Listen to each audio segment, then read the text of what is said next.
Here is step-by-step guide how to download and install Keplr app on your iPhone. So first of all, let me swipe down and type in App Store in the search field.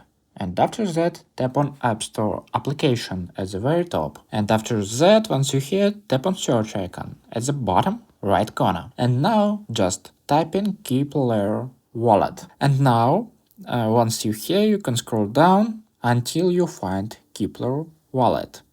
Just tap on it, and after that, tap on Get button at the very top.